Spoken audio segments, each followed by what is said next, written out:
ભવસંભવ ભીતિભેદનમ સુખ સંપદ કરુણાનિકેતનમ વ્રતદાન તપઃ ક્રિયાફલમ સહજાનંદ ગુરુમ ભજે સદા વર્ણિવેશ રમણીય દર્શનમ મંદહાસ્ય રુચિરાનનાંબુજમ પૂજિતમ સુરનરોત્તમે મુદા ધર્મનંદન મહં વિચિંતયે ત્વં સુકાંત વ્રતમ કાંતમ ત્વં કાંતમ સર્વદોગતમ ત્વં ગતે દ્વેગ દેવત્વમ ત્વં વંદે ભક્તિકાસુતમ.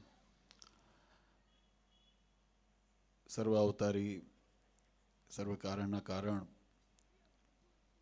આપણા સૌના મોક્ષદાતા ઈષ્ટદેવ ભગવાન શ્રી હરિના દિવ્ય સાનિધ્યમાં સ્વામિનારાયણ સંપ્રદાય દક્ષિણ વિભાગ અધિષ્ઠાતા દેવ વડતાલવાસી શ્રી લક્ષ્મીનારાયણ દેવ હરિકૃષ્ણ મહારાજની છત્ર છાયામાં આપણા ગોધરા મંદિરમાં બિરાજમાન સર્વે દેવોના દિવ્ય સાનિધ્યમાં વૃત્તાલય વિહારમને આંગણે આજના દિવ્ય શાકોત્સવ અને ધર્મસભાના શુભ પ્રસંગે સભામાં ઉપસ્થિત પરમ શ્રદ્ધેય માનસરોવર બાપુ, ઉપસ્થિત ધર્મકુળ આશ્રિત વાલા સર્વે મારા સંતો પાર્ષદો, શ્રીજીના લાડીલા ધર્મકુળ આશ્રિત વાલા સર્વે સત્સંગી હરિભક્તો, ગોધરાના પ્રતિષ્ઠિત અને સર્વ રાજકીય સામાજિક અગ્રગણ્ય મહાનુભાવો, સર્વે પત્રકાર મિત્રો, દરેક હરિભક્તોને, સર્વ ધર્મ પ્રેમી સજ્જનોને અમારા હૃદયપૂર્વક જય સ્વામિનારાયણ. વાલા ભક્તો, ભગવાન શ્રી હરિની અસીમ કૃપાથી આજે ગોધરાને આંગણે આમ તો પૂર્વ વક્તાઓએ પણ કીધું કે જેનું નામ લેતા આપણા હૃદયની અંદર એક પવિત્રતાની લાગણી ઉદ્ભવે એવું ગોધરા, જેના સ્મૃતિની અંદર પવિત્ર ગૌમાતાનું સ્મરણ થતું હોય અને એનું વાત્સલ્ય ત્યાં ઝળકતું હોય એવી આ ભૂમિને આંગણે આજનો આ દિવ્ય શાકોત્સવ આપણે સૌ માણી રહ્યા છીએ. વિશેષ વાત નથી કરવી કારણ કે મને ખ્યાલ છે ઠાર પણ પડી રહ્યો છે, ધીમે ધીમે ઠંડી વધી રહી છે અને પાછા પેટની અંદર ઉપર ઠંડુ નીચે ગરમ એવું છે, અંદર ગરમી થતી હશે જઠરાગ્નિની. પણ આજે આપણે બધા અતિશય ભાગ્યશાળી છીએ કે આજનો પ્રસંગ આપણને કાયમ યાદ રહે એવો દિવ્ય અને અલૌકિક પ્રસંગ આપણે ઉજવી રહ્યા છીએ, એવા સમયમાં ઉજવી રહ્યા છીએ. ભગવાન સ્વામિનારાયણે 200 વર્ષ પૂર્વે જે પોતાના ભક્તને કેમ રાજી કરવા અને ભક્તોનો ભાવ કેમ પૂર્ણ કરવો એવા સંકલ્પથી લોયાની આંગણે જે દિવ્ય શાકોત્સવ કર્યો અને એ પરંપરાની અંદર આપણા સંપ્રદાયની અંદર અનેક ઠેકાણે અનેક ગામડાઓની અંદર ભક્તો દ્વારા આ ઉત્સવ કરવામાં આવે છે. પણ આજનો ઉત્સવ એની અલૌકિકતા એ છે કે એક બાજુ આધ્યાત્મિક ચેતના જેનાથી જાગૃત થાય, ધર્મ ચેતના જેનાથી જાગૃત થાય, જીવાત્માના ધર્મ અર્થ કામ મોક્ષ ચારે પુરુષાર્થની જેનાથી પ્રાપ્તિ થાય, ભગવત ધામની પ્રાપ્તિ થાય, ભગવત ચરણની પ્રાપ્તિ થાય, ભગવત સ્વરૂપની અંદર અનુરાગ થાય, આત્મશ્રયનો માર્ગ જેનાથી પ્રાપ્ત થાય એવી સર્વ જીવ હિતાવહ એવી શિક્ષાપત્રી લેખન એના 200 વર્ષ હજુ ગઈકાલે જ પૂર્ણ થયા છે. જેમ આ સંસારની અંદર આધ્યાત્મિક જગત એટલે કે આત્મચેતનાની જાગૃતિની જરૂર છે, એવી ને એવી આ સંસારની અંદર ગર્વથી માથું ઊંચું કરીને જીવવા માટે જે સ્વતંત્રતા અને સ્વાધીનતાની જરૂર છે એનો પર્વ 26મી જાન્યુઆરી આવતીકાલે આવી રહ્યો છે. આપણે બરાબર બંનેની વચ્ચે સામાજિક અને આધ્યાત્મિક બંને ચેતનાની જાગૃતિના સમયના મધ્યમાં બેઠા છીએ. ભગવાન શ્રી હરિ આ સંસારની અંદર અનેક જીવાત્માના કલ્યાણને અર્થે જે સદ્ધર્મનો માર્ગ એ મહારાજે ષડંગી સંપ્રદાય દ્વારા પ્રવર્તાવ્યો. અમે ઘણી વખત આ વાત કહેતા હોઈએ કે આ માર્ગ કોઈ અજાણ્યો ને નવો માર્ગ નથી. ઘણી વખત આપણી દ્રષ્ટિથી ઓજલ હોય એટલે આપણને એનું જ્ઞાન ન હોય, આપણી શ્રવણ શક્તિ આપણી ત્યાં સુધી ન પહોંચી હોય એટલે આપણને એનું જ્ઞાન ન હોય. પણ શાસ્ત્રોની અંદર જે અનાદિકાળથી જીવાત્માને પ્રાપ્ત જે અવસર જેને શાસ્ત્રોએ બતાવ્યા છે એની અંદર મનુષ્ય દેહનો ખૂબ મહિમા બતાવ્યો છે. આ સંસારની અંદર જીવાત્મા લગ 84ના ફેરાની અંદર જન્મ મરણના ચક્રની અંદર અનેક પ્રકારના શરીરને ધારણ કરે છે, અનેક યોનિઓને ધારણ કરે છે, અનેક જન્મને ધારણ કરે છે. પણ એ જન્મની અંદર અને જીવાત્માને મળેલા મનુષ્ય જન્મની અંદર શું ભેદ છે? તો એના માટે આપણા શાસ્ત્રકારોએ બહુ સુંદર ઋષિમુનિઓએ વાત લખી. આહાર નિદ્રા ભય મૈથુનમ ચ સામાન્ય એતે પશુભી નરાણામ ધર્મો હિ એશામ અધિકો વિશેષો ધર્મેણ હિના પશુભી સમાના. આ જગતની અંદર જીવ પ્રાણી માત્ર એ પોતાના શરીરના જે પ્રાકૃતિક ધર્મ છે એને ભોગવે છે. પણ જે આત્મકલ્યાણનું સાધન, આત્મકલ્યાણની પ્રાપ્તિ માટેનું જે જીવન અથવા તો જે સાધન કરવું, એ માર્ગને અપનાવવાનો, એને સમજવાનો, એને પચાવવાનો, એને અનુસરવાનો જો યોગ મળતો હોય તો એ જીવાત્માને મનુષ્ય શરીરની અંદર પ્રાપ્ત થાય છે. પણ એટલું સરળ પણ નથી. તમે જુઓ તો આ વાત આપણને એમ દેખાય, સંસારમાં અઢળક જીવાત્માઓ શરીરધારી, મનુષ્ય શરીરધારી છે, પણ બધાને આ પ્રાપ્તિ નથી. ત્યારે એનો ઉત્તર પણ આપણને ભગવાન શ્રી કૃષ્ણચંદ્ર ગીતાજીની અંદર કીધું. ભગવાન એમ કે, ભગવાનને પૂછ્યું અર્જુનજીએ કે ભગવાન તમે રાજી થાઓ તો એનો શું માપદંડ, કેમ ખબર પડે કે તમે રાજી થયા છો?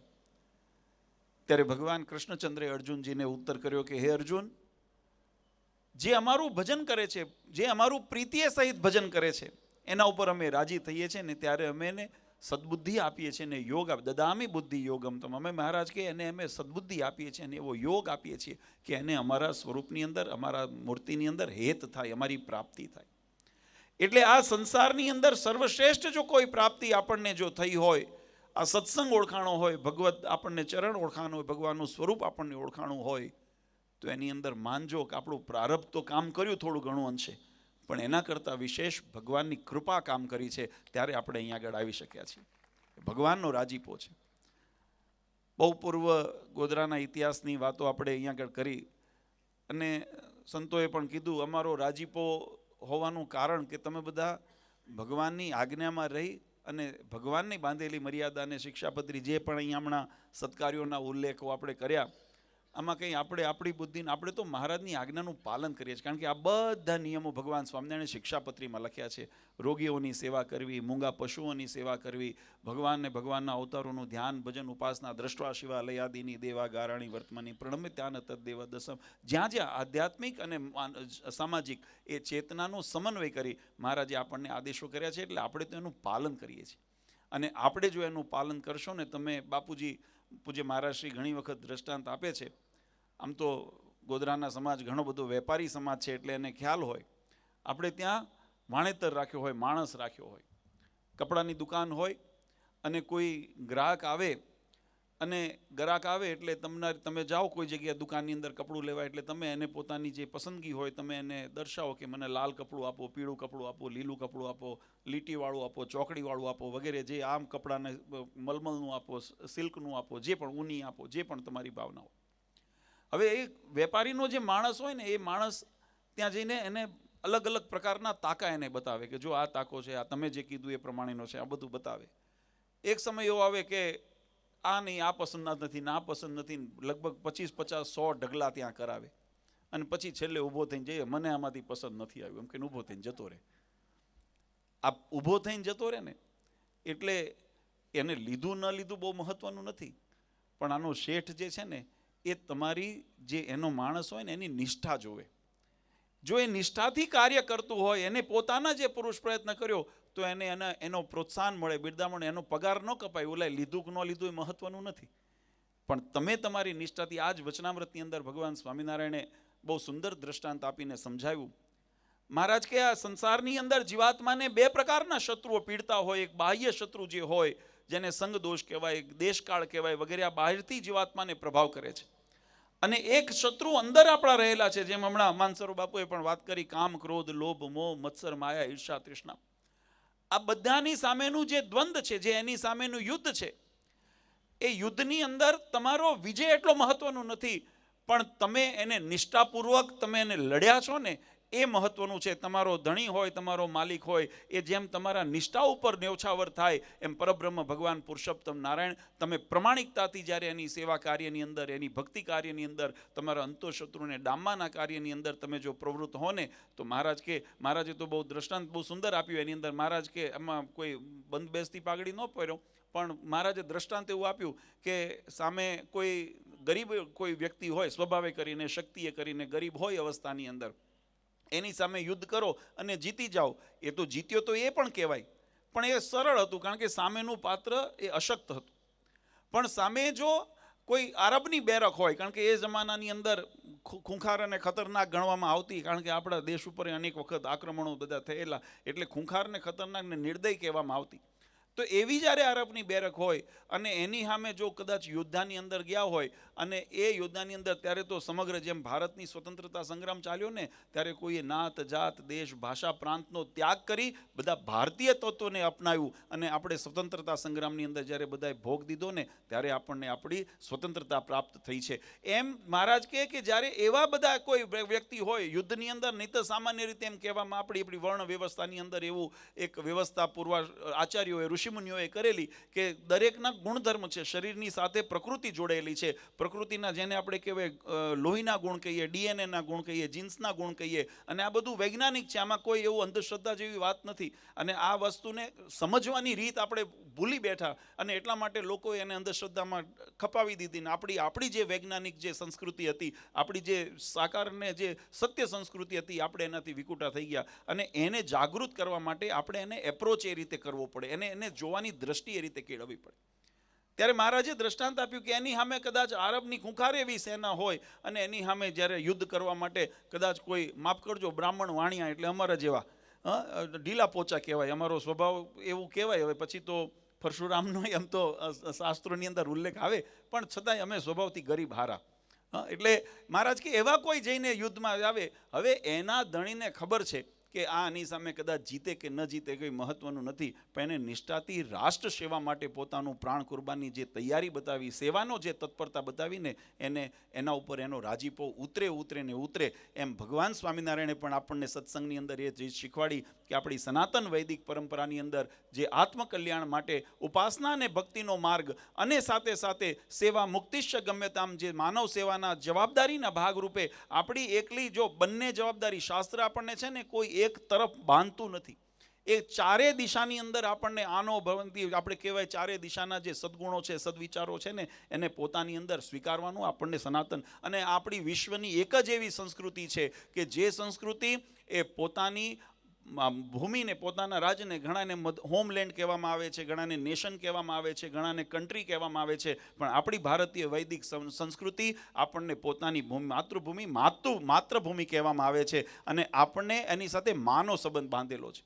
આપણું એક એવી સંસ્કૃતિ છે જે વસુધૈવ કુટુંબકમની ભાવના આપણને આપે છે, અને એ ભાવનાને આધીન રહીને સમાજનું કલ્યાણ થાય, સર્વે ભવંતુ સુખીના સર્વે સંતુ નિરામયાનો જો સંદેશ આપતી હોય ને, તો આપણી સનાતન વૈદિક ભારતીય સંસ્કૃતિ આપણને આપે છે. અને એનું પોષણ થાય. અને એ પોષણ કઈ રીતે થાય? જો શરીરના જીવનના, અમે ઘણી વખત કહીએ છીએ, આપણી જીવનયાત્રા બે પ્રકારની જીવીએ છીએ. એક શરીરના માધ્યમથી, જેને માધ્યમથી સંસારના જે પંચ વિષય છે, ભોગ છે, એનો આપણે ભોગતા કરતા હોઈએ, એનો ઉપયોગ કરતા હોઈએ, સમાજના સંસારના વ્યવહારો છે, સંબંધો છે, સેવાના કાર્યો છે, એને આપણે કરતા હોઈએ, તો એના દ્વારા જીવાત્માનું પોતાનું શ્રેય થાય, એનું કીર્તિ મળે, એને યશ મળે, અને એના સદગુણ પુણ્ય ફળની એને પ્રાપ્તિ થાય, એવો શાસ્ત્રની અંદર એનું નિરૂપણ અથવા ફળશ્રુતિ બતાવી છે. અને એની સાથે સાથે એક આત્મચેતનાને જાગૃત કરીને આત્મકલ્યાણ માટેનું સ્થાન કહીએ, જેને આપણે ઉપાસના અને ભક્તિ કહીએ છીએ. એના દ્વારા યદગત્વાન નિવર્તન્તે તદ્ધામમ પરમમ મમ, જીવાત્મા પરમધામની પ્રાપ્તિ કરી અને પરમાત્માના સુખે સુખ્યો થઈ જાય. શાસ્ત્રએ, વિદ્વાનોએ, આચાર્યોએ એ વ્યાખ્યાની જે સમજણ છે, એની અંદર શબ્દોની અંદર થોડો તફાવત આપણને જોવા મળે. ભાવ દરેકનો એક છે, ભાવ દરેકનો એ છે, શુદ્ધ ભાવ છે. સનાતન તત્વની અંદર બાપુજી પણ વાત કરી, ત્રણ જ તત્વ છે, જીવ, માયા અને પરબ્રહ્મ. આ ત્રણ તત્વ જ સનાતન છે. આ ત્રણ તત્વનો સમન્વય કરો એટલે સનાતન ધર્મ આવી ગયો. ચોથું તત્વ જ નથી. સંસારની અંદર તમે જુઓ, આપણે એમ કહીએ પ્રકૃતિ તો માયા, આ શરીર તો કે માયા, પણ જે ત્રિગુણાત્મક પંચ જે ભૂતથી બનેલું શરીર માયા, ચૈતન્ય તો કે આત્મા, જેને પ્રાપ્ત કરવા છે પરમાત્મા. આ ત્રણ તત્વ સનાતન ધર્મની અંદર. પછી એની જે અલગ અલગ સ્વરૂપો, એના જે એને દરેક યુગોની અંદર, દરેક બ્રહ્માંડની અંદર, દરેક સ્થાનની અંદર એના પરિવર્તન જોવા મળે. પણ એનો ભાવ તો પૃથ્વી છે. આપણે તમે જો, બહુ વધારે સમય નથી લેવો, પણ પૃથ્વી જ કહેવાય. પછી તમે કોઈ રેતાળ પ્રદેશમાં જાઓ તો ત્યાં રણ દેખાય, ત્યાં રેતી દેખાય. તમે કચ્છ બાજુ કે તમે રાજસ્થાનમાં જાઓ ને, તો એને પૃથ્વી જ કહેવાય. એનું સ્વરૂપ જુદું થઈ ગયું, પણ પૃથ્વી જ પૃથ્વી કહેવાય. કોઈ જગ્યાએ કાળી માટી હોય, કોઈ જગ્યાએ ચીકણી માટી હોય, કોઈ જગ્યાએ ભૂખરી માટી હોય, કોઈ જગ્યાએ પથરાળ જમીન હોય. શું કહેવાશે એને? એને પૃથ્વી જ કહેવાશે ને. તો પૃથ્વી તત્વ જે છે એ પૃથ્વી તત્વ સનાતન છે. એટલે આપણે શાસ્ત્ર સમજે, આ દ્રષ્ટાંતની સમજણની અંદર એના સ્વરૂપો જેમ અલગ અલગ જોવા મળે આપણને, એના વિભાગો જોવા મળે, અને તમામનું જ્યારે સંયોરૂપ આપણે જ્યારે જોઈએ ને ત્યારે આપણે એમ કહીએ કે આ આખી પૃથ્વી છે. કોઈ એક તત્વથી પૃથ્વી ન નિર્માણ થાય. ખાલી માટી હોય તો પૃથ્વી ન કહેવાય, ખાલી રેત હોય તો પૃથ્વી ન કહેવાય, ખાલી પથ્થર હોય તો પૃથ્વી ન કહેવાય. પૃથ્વીમાં બધાનો સમન્વય છે. એમ સનાતન વૈદિક પરંપરાની અંદર સનાતન ધર્મ જેમ આ દ્રષ્ટાંતથી પૃથ્વીના સ્થાને છે. બાપુજીએ ગઈકાલે શિક્ષાપત્રીના પ્રાગટ્ય દિવસ વખતે બહુ સુંદર એક દ્રષ્ટાંત આપ્યું હતું, આપણને જીવનમાં ઉતારે એવું, કે જે થડ છે ને, જે થડ ઉપર પછી અલગ અલગ કલમો લગાવી હોય કોઈ માળીએ, એની અંદર અલગ અલગ દેશી આંબાનું થડ હોય, પણ એની ઉપર કોઈએ કેસર લગાવી, કોઈએ લંગડો લગાવી, કોઈએ એની ઉપર પછી હાફૂસ લગાવી, અલગ અલગ પ્રકૃતિ ન કરે, બધી ઉગે એમાં.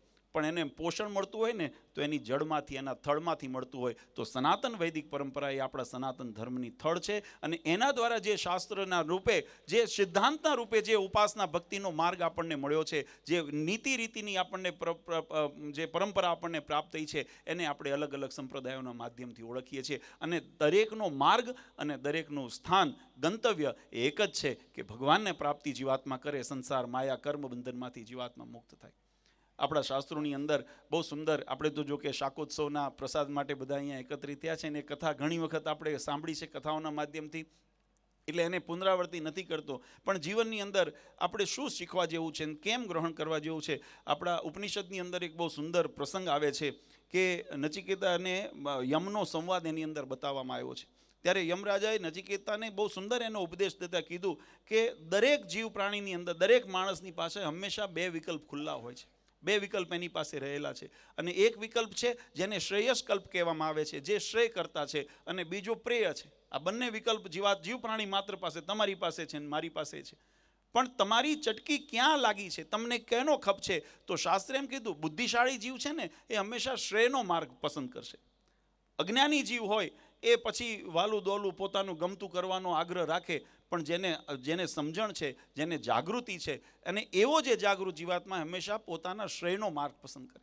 ભગવાન શ્રી હરિએ પણ આ બધી વસ્તુઓ વચનામૃતની અંદર બતાવી. મહારાજ કીધું, કુશાગ્ર બુદ્ધિ કોણે કીધી? મહારાજ કે વ્યવહારની અંદર બહુ ઝીણી બુદ્ધિ ધરાવતો હોય, બહુ હોશિયાર હોય, પણ આત્મકલ્યાણનું સાધન ન કરે તો અમે એને બુદ્ધિશાળી નથી માનતા. અને કદાચ વ્યવહારની અંદર દુર્બળ હોય, જાડી બુદ્ધિ હોય, એવો શબ્દ વચનામૃતમાં મહારાજે વાપર્યો. જાડી બુદ્ધિ હોય પણ પોતાના આત્મકલ્યાણનું સાધન કરે છે ને, તો મહારાજ કે અમારા ધ્યાનની અંદર એક જ્ઞાની છે, એ સત્પુરુષ છે. એનું કારણ કે જે તમારી દ્રષ્ટિ જ્યાં ખરેખર પહોંચવી જોઈએ એ અને હંમેશા એક અંગ્રેજીની અંદર કહેવત છે, need is a mother of invention.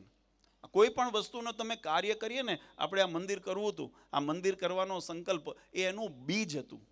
બીજ જો મજબૂત હશે ને, અને પછી એને જો યોગ્ય ખાતર પાણી મળે ને, તો એની અંદરથી વટવૃક્ષ થાય, એમાં જરાય શંકાને સ્થાન નથી. પણ બીજ ન હોય તો, બીજ નબળું હોય તો પછી તમે ગમે તેટલી મહેનત, ખેતરમાં ઘણી વખત આપણે જોઈએ છીએ, માવજત લેતા હોઈએ, જેને ખેતીનો અનુભવ હશે ખબર હશે, જો રાશિ બીજ આવી ગયું, ખરાબ બીજ આવી ગયું, અથવા તો એવું નબળું બીજ આવી ગયું, પછી મહેનત તો એટલી જ કરવી પડે. પણ મહેનત કરો ને પરિણામ જ્યારે મોલાદ થાય ને, ત્યારે આપણને ખબર પડે કે પાકમાં એટલો માલ નથી જેટલો આપણે ધાર્યો હતો. શા માટે? કારણ કે એની અંદર ગુણવત્તા નહોતી. અને બીજું, મહેનતમાં જ તપાસ કરવી પડે. પછી ગાફલત રાખીએ, ઊંઘી રહીએ ટાઢકમાં, નહીં તો આ તો જે ખેતી કરતા હોય ને સવારે 4 વાગે પાણી વાળવા જતા હોય, એને જાગૃત ઉજાગરા કરવા પડે, ભૂખ તરસને વેઠવી પડે. આ બધુંય કરીએ ત્યારે બંનેનો સમન્વય આપણની જે સંસ્કૃતિ આપણને બતાવે છે. એટલે આજે આપણે બધા ખરેખર ભાગ્યશાળી છીએ કે આપણને ભગવાને આ ચારે પુરુષાર્થની સિદ્ધિ થાય. અને આ તો આપણે ભાગ્યશાળી, જો જે અહીંયા પધાર્યા છે એમને હું, મારી જો સમજણ મારી ખોટી ન હોય તો બહુ એક ક્લાસ 1 અધિકારી હતા. એમાંથી એમને ચટકી લાગી કે મારે સત્સંગના, સમાજના ઉત્થાનના કાર્ય માટે આજે ભેખ લઈને આપણે આ ચટકી છે ને સંકલ્પ. આ સંકલ્પ થવો ને આપણને, એ સંકલ્પ પછી ભગવાન એમાં ભળે છે. તમારો સંકલ્પ નબળો કરશો ને તો નબળામાં. મહારાજે વચનામૃતની અંદર એક બહુ સુંદર વાત સમજાવી છે. હું બધા છેલ્લું પ્રસંગનું વાત કરું. મહારાજ કીધું કે આ ધરા ઉપર પરમાત્મા જ્યારે અવતાર ધારણ કરીને જ્યારે વિચરણ કરતા હોય, એ ભગવાનની જીવાત્મા જ્યારે ઓળખાણ કરે, અને એ ઓળખાણ કરે પછી ભગવાનનો એવો મહિમા એને રંગ લાગે ને, એવો રંગ ચડે ને, જે આપણા ઇતિહાસની અંદર આપણે જોઈએ, મીરાબાઈ, નરસિંહ મહેતા, દાદા ખાચર, પર્વતભાઈ, જીણાભાઈ, આવા અનેક પ્રસંગો આપણા ઇતિહાસની અંદર લખાણા છે. ભગવાનનો એવો રંગ જ્યારે ચડે ને, પછી એ ભગવાન પરાયણ થઈ જાય, ભગવત રૂપ થઈ જાય. ભગવાનની અંદર એકાત્મપણાને પામી જાય. એવું નથી કે પોતે ભગવાન થઈ જાય. એકાત્મપણાને પામો. જો એકાત્મ થવું એટલે એનો મતલબ બે તત્વનું અસ્તિત્વ બતાવે. જો વિશિષ્ટાદ્વૈત મત, શુદ્ધાદ્વૈત મત, દ્વૈતાદ્વૈત મત, આની અંદર છે ને આ ખાલી સમજણનો જે ભેદ છે, બંનેનો વિષય એક છે કે જીવાત્મા ને ભગવાન, જીવાત્મા ને પરમાત્માનું એકરૂપ થવું. એના માધ્યમ અલગ અલગ બતાવ્યા છે. કોઈ એની અંદર બળી જાય છે, કોઈ એમ કહે છે વૃત્તિથી બળી જાય છે, કોઈ કે દાસ ભાવે બળી જાય છે, કોઈ એને કહે છે કે એની અંદર વૃત્તિથી એકરૂપ થઈ જાય છે, પોતાનું અસ્તિત્વ નથી યાદ રહેતું એટલે ભગવાનમય થઈ ગયા. હું તમને નાનું દ્રષ્ટાંત આપું કે મેં કોઈ મૂર્તિના અથવા તો કોઈ સારા ચિત્રના દર્શન કરતા હો અને એની અંદર એટલા ઓતપ્રોત થઈ જાઓ, તમે તમારું દેહ ભાન ભૂલી જાઓ. પછી તમને કોઈક જગાડે ત્યારે તમને ખબર પડે કે હું ક્યાં છું, શું કરું છું. બાકી તમારી વૃત્તિથી તમે એક ભાવ થઈ ગયા, તમારું અસ્તિત્વ ખોઈ દીધું તમે. એ ભગવાનની અંદર એકરૂપ થવું કહેવાય. જીવ જ્યારે પરમાત્માની અંદર આવી એકાત્મ ભાવને પામે ને પછી ભગવાનની કૃપાથી એ જીવ એવો સામર્થ્યવાન થાય છે. આપણા વેદ એમ કે છે 4 પ્રકારના જે મોક્ષ બતાવ્યા ને એની અંદરનો એક ધર્મ છે ભગવાનના સાધર્મપણાને પામે. મહારાજ કીધું કે એના જે મનોરથ કરે ને ભગવાન એના પૂર્ણ કરે છે, એના તમામ મનોરથ પૂર્ણ થાય છે. આવી ભાવ ભક્તિ જાગૃત થઈ હોય, ભગવાન સાથે આવી લગ્ની લાગી હોય ને ત્યારે આપણા મનોરથ. આપણે ઘણી વખત જોઈએ છે કોઈ કે વચન સિદ્ધિ છે પુરુષ, કેમ એવું એનામાં સામર્થ્ય આવ્યું છે? તો તમારી મારી જેવો જીવ, પણ એને સાધના કરીને, એને ભક્તિ કરી, એને પોતાની લગ્ની એ પરમાત્માને લો સાથે એકરૂપ કરી દીધી. એટલે એના પ્રભાવથી એના આ વીજળીની અંદર પ્રકાશ આવે છે ને તો એના તાર, એના જે દુવારણથી જે એના ઇલેક્ટ્રિસિટી જ્યાંથી સપ્લાય થતી હોય એની સાથે જોડાયા છે. એ કરંટ ફ્લો થાય એટલે અહીંયા પણ એટલો જ પ્રકાશ થાય જેટલો આપણને જોઈએ. એમ જીવની અંદર પણ એવી સામર્થ્ય ભગવાન કે આવે, ભગવાનની અંદર જો જીવાત્મા એકાત્મ ભાવને પામી જાય તો આ આપણી સનાતનવાદી આ પ્રાપ્તિને આપણે મોક્ષ કીધો છે. પણ એની સાથે સાથે આપણે જે કીધું કે મનુષ્ય દેહને પણ સાર્થક કરવા માટે દરેક જે ધર્મ છે એ ધર્મ આપણને સદાચારનો માર્ગ શીખવે છે. અને સદાચાર માર્ગની અંદર બંને પ્રકારના આત્મકલ્યાણનો અને સમાજ ઉત્થાનના કાર્યોનો સમન્વય કરવામાં આવ્યો છે. આપણે બધા ભાગ્યશાળી છે કે આવા કળયુગની અંદર પણ આપણને આવો આશ્રય મળ્યો. આજના આ શાકોત્સવના દિવસે ભગવાનને એ જ પ્રાર્થના કરીએ કે મહારાજ અમારા સંકલ્પ અમને શુભ સંકલ્પ કરાવતા રહેજો અને અમારા સંકલ્પને તમે જ પરિપૂર્ણ કરતા રહેજો. બસ આપણે ભગવાનને એ પ્રાર્થના કરીએ. કારણ કે જ્યારે આ જગ્યા જોવા આવ્યા હતા ને ત્યારે થોડું આમ વગડા જેવું હતું. બાપુજીને અમે મોટા બહેનને અમે આવ્યા હતા જોવા, હરિભક્તોનો આગ્રહ હતો ત્યારે એમ થતું કે આ વિસ્તારની અંદર પણ અત્યારે જો તો તમે નંદનવન જેવું ઊભું કરી દીધું છે, વૃંદાવન જેવું લાગે. અને આનું નામે આપણે સાર્થક કર્યું. કારણ કે શિક્ષાપત્રીની અંદર ભગવાન સ્વામિનારાયણે જ્યારે વડતાલની અંદર હરિકૃષ્ણ મહારાજ રાધાકૃષ્ણદેવ પધરાવ્યા પછી મહારાજે શિક્ષાપત્રીની અંદર પ્રથમ શ્લોક લખ્યો કે એની અંદર વૃંદાવન વિહારમ તમ શ્રી કૃષ્ણમ હૃદય ચિંતયે, એવું શ્લોકની અંદર ભગવાને મંગલાચરણ કરેલું છે. અને આપણે પણ એવો ભાવ કીધો જે ભગવાન વડતાલમાં બિરાજે છે એ જ ભગવાન વડતાલથી ગોધરાની અંદર બિરાજે એટલે આપણે એનું નામ વડતાલે વિહારમ એવું આપણે નામ આ સોસાયટીનું નક્કી કર્યું. અને ભગવાનની જો આમનો સાક્ષાત્કાર પ્રતિષ્ઠા તો હજુ આવતા વર્ષે આપણે કરશું, પણ ભગવાન અહીંયા ઓલરેડી આપણા વચ્ચે મધ્યમાં બિરાજી ચૂક્યા છે. એનું પ્રમાણ જોઈતું હોય તો આ મંદિરના નિર્માણ કાર્ય અને નીચેનો હોલ જ્યારથી ચાલુ થયો છે ત્યારથી એક એવો પ્રસંગ, એક એવો ઉત્સવ નથી થયો, બાકી નથી રહ્યો કે જે સત્સંગની અંદર ન ઉજવાણો હોય. અહીંયા કોઈ એવો પ્રસંગ અને ભગવાનની ભક્તિ ઉત્સવની સાથે સાથે માનવ સેવાના કાર્ય. આજે ખરેખર ભગવાનના શણગાર જોઈને મને બહુ આનંદ થયો. રીંગણાના વાઘા બનાવ્યા ભગવાનને, મારી દ્રષ્ટિ મારી પહોંચી ત્યાં. હા, બહુ સરસ, સારું. છોકરાઓ એને કલાત્મક જે અહીંયા આગળ બધા મહેનત કરે છે, ખૂબ સુંદર. વધારે સમય નથી લેવો, પણ આજનો આ પ્રસંગ આપણા સર્વનીય જીવનની અંદર એ પ્રેરણાદાયી મળે. જેમ આપણે સંતો ઘણી વખત કથામાં કહે છે કે રીંગણાનું મહત્વ નથી, રીંગણું તો સત્સંગ સમાજની દ્રષ્ટિએ તુચ્છ શાક કહેવામાં આવે છે. પણ ભગવાનને જ્યારે યોગની અંદર આવ્યું ત્યારે આજે દેશો દેશની અંદર એનો ઉત્સવ થવા માંડ્યો. એમ આપણો પામર અને પતિત એવો જે જીવાત્મા એ ભગવાનના સાનિધ્યની અંદર ને શરણની અંદર જો રહેશે, ભગવાનના બળે જો પોતાનું આત્મબળ રાખશે તો મહારાજ કે સંસારની અંદર એ જગતનો બદ્ધ જીવ નહીં રહે પણ એ અક્ષરધામનો મુક્ત બનશે. એ બ્રહ્મરૂપને પામીને ભગવાનના ધામનો અધિકારી બનશે. આ સ્થિતિની યાત્રા એ આપણે સત્સંગની યાત્રા છે. આજના દિવસે ભગવાન શ્રી હરિકૃષ્ણ મહારાજ લક્ષ્મીનારાયણ દેવના ચરણારવિંદમાં પ્રાર્થના કરીએ કે આવો ને આવો સત્સંગનો રંગ, એમ જેમ હમણાં એસપી સ્વામીએ પણ કીધું કે ચડતો રંગ છે. અને અમારે તો ઘણા બધા અનુભવો છે. હું કહેવા જાઉં તો પછી 7 દિવસની કથા કરવી પડશે, એટલે એ નથી અત્યારે વર્ણન કરતો. પેલા રીંગણા પછી ટાઢા, બહારની ટાઢ અહીંયા ટાઢ પડશે, એટલે એ ટાઢા થાય એ પહેલાં આપણે આપણી સભાને અહીંયા વિરામ આપી છે. પણ એટલું મને ચોક્કસ ગર્વ છે, હું અતિશયોક્તિ તમારા મોઢે આવીને તમારા વખાણ કરું એ થોડુંક વ્યવહારિક રીતે સારું ન લાગે, પણ જે મારો અંતરનો ભાવ છે મારે પ્રગટ કરવું એટલા માટે કે આ તમે બધા જે અત્યારે યુવાનો છો ને એમને મેં આવા બાળલાલજી જેવડા જોયા હતા. જ્યારે 95-96ની અંદર જ્યારે સત્સંગની અંદર અહીંયા આપણે યુવા બાળ મહોત્સવનું જ્યારે આયોજન કર્યું ને ત્યારે આવડી ઉંમરો હતી તમારી બધાની, અને ત્યાર પછી સત્સંગના રંગે રંગાણા પછી જે આપણી અહીંયા આગળ તમે કીધું એ મને યાદ કર્યા એ પ્રવાસો, જે આ પંચમહાલ, ગોધરા, દાહોદના આજુબાજુના જે ગામડાઓના એ ત્યાં રોડ રસ્તા નહોતા, અને સ્વામી ખેતરોની અંદર અમે તો એમને હાલીને ક્યાં ઘણા કિલોમીટર, અત્યારે ગામડા આમ ઝૂંપડામાં પેલા લાઇટો નહોતી ને માખું વળીને કૂબામાં જવું, આ બધું. પણ એ રંગમાં તમે બધાએ જે કરીને ત્યાર પછી ઉત્તરોત્તર, અને આજે અમને એ વાતનું ગૌરવ છે તમારા કરતાં તમારા છોકરાઓ વધારે હવાયા છે. આજે એનો તમને અભિનંદન આપું.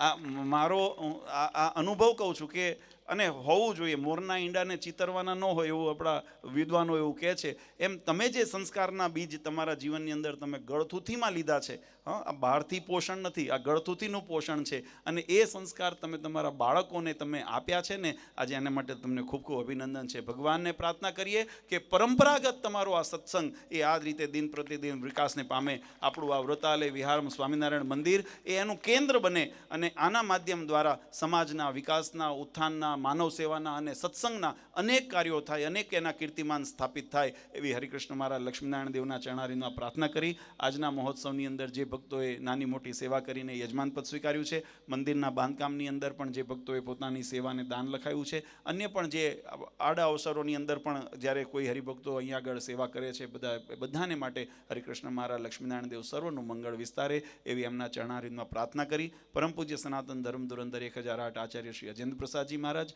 અસૌ ગાદીવાળા પૂજ્ય માતુશ્રી અને અમારા સમસ્ત ધર્મકુળ પરિવાર વતી આપ સૌનો અંતરથી અમે ખૂબ ખૂબ આશીર્વાદ, ધન્યવાદ અને આશીર્વાદ આપીએ છીએ.